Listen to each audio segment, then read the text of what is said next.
Dear 8th class students, today we will learn the lesson in continuity of the previous lesson, language of chemistry.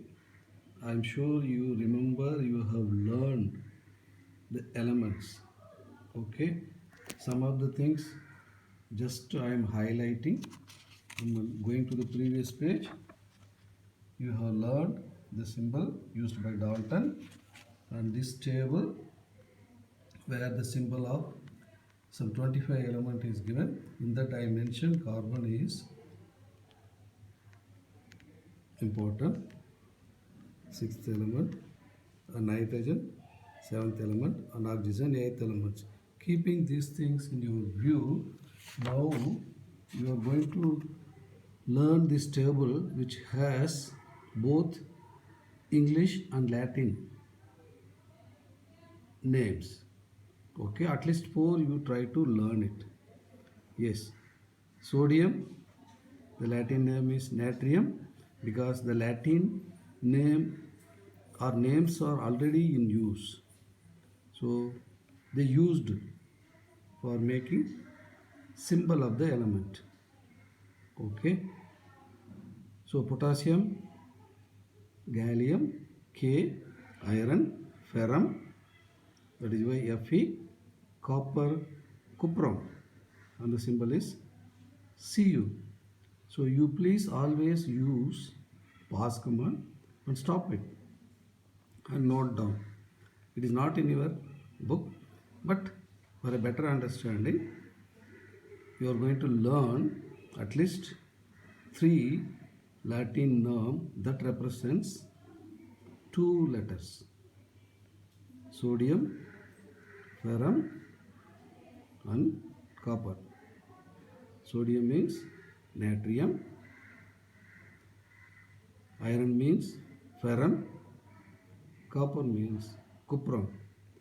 But for potassium, they used one K that came from Latin word gallium. These are the common thing.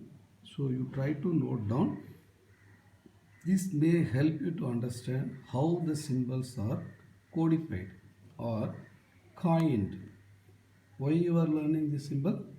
Because you are going to use it. That is also writing especially chemical formula that represents chemical equation. So today you are going to learn, this also already you have learned atomicity. So atomicity represents the number of atoms in a molecule. Underline that molecule. Otherwise, easily you will be get confused with the compound. So atomicity represents the number of atoms in a molecule. And the best example you have studied ozone, O3, it is triatomic. That's why I am focusing on this table. You note it down. It will be easy for you. And you have also learned phosphorus has 4 and sulfur has 8. Okay. But this is a new thing for you. Diatomic, hydrogen, nitrogen, oxygen, fluorine, bromine, and iodine. Okay, that is why H2N2O2. But when you learned ozone O3, it represents 3 hydrogen, 3 oxygen atoms, so it is ozone. So that can be easily compared with hydrogen. Once you write hydrogen, okay, and oxygen, that forms a compound that is entirely new compound. So chemical reaction takes place. That way you are going to learn in the next topic, compounds. Then what is the special here now? You will note down, most of the people try to understand monoatomic helium.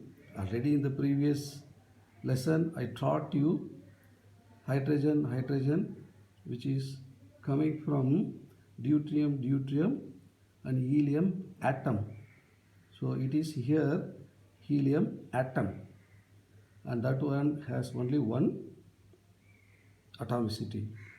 Then other things are inert gases. neon, argon, krypton and xenon. They are also monoatomic. That is the speciality of this table. Once you have learned the definition of atomicity, that we are going to use for atomic mass unit. So I am focusing on the next table. This is also familiar to you.